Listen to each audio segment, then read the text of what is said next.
ஒரு காட்டில் வந்து நாய்கள் கூட்டம் சிறுத்தையை பார்த்து சவால் விட்டதாம்.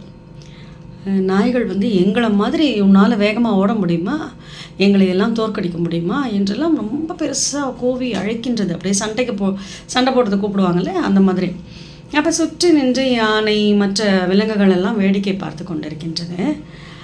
நாய்கள் சொல்லிக்கொண்டே ஓடத் தொடங்குகின்றது. எங்கே வந்து வந்துடுறேன் பார்க்கலாம், ஓட்டப்பந்தயத்துக்கு வாயே அப்படின்னு ரன்னிங் ரேஸ்க்காக லெப்பர்டு சிறுத்தையை எது கூப்பிடுறது, நாய் கூப்பிடுது.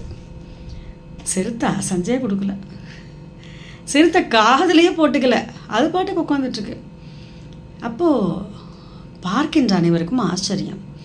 ஏன் இந்த சிறுத்தை அதை நினைத்திருந்தால் ஒரே ஒரு பாய்ஞ்சிட்டா போகிறோமே, ஏன் அது வந்து ஓட மாட்டேங்கிறது, இல்லை அது ஒரு பாய்ந்து இதுகளை பயமுறுத்திருக்கலாமே, ஏன் எதையுமே காதிலே போட்டுக்கொள்ளாமல் உட்கார்ந்து கொண்டு இருக்கின்றது அப்படின்னு மற்ற மிருகங்கள் எல்லாம் விலங்குகள்லாம் கேட்குறது.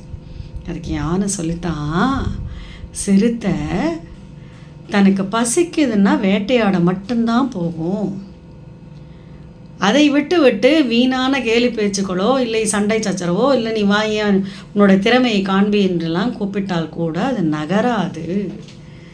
அதற்கு உணவு வேண்டும் என்றால் மட்டும்தான் அது ஓடும் என்று யானை சொல்லித்தான். எவ்வளோ பெரிய வாழ்க்கை தத்துவம் தெரியுமா இது. நம்ம அவர்கள் பேசுகின்றார்கள், இவர்கள் பேசுகின்றார்கள், நான் பாரு விட்டேன், நான் பாரு, நான் என்னை நிரூபிக்கிறேன் அப்படின்னெல்லாம் போய் நம்ம எனர்ஜி, நம்ம டைமு, ஈவன் நம்மளுடைய பணம் எல்லாத்தையும் செலவிட வேண்டிய அவசியம் இல்லை. சிறுத்தை தான் நன்றாக ஓடும், பாய்ந்து செல்லக்கூடிய வேகத்தை கொண்டதுன்னு நாய்களுக்கு நிரூபிக்க வேண்டிய அவசியம் இல்லை. எவ்வளோ பெரிய விஷயம் பாருங்கள்.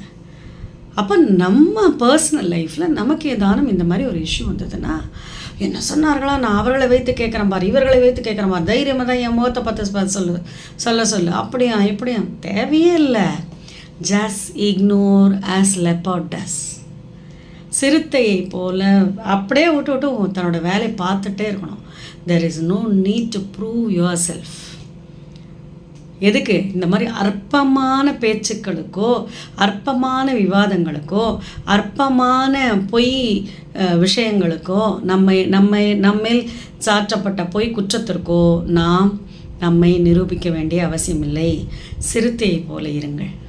ராதே கிருஷ்ணா.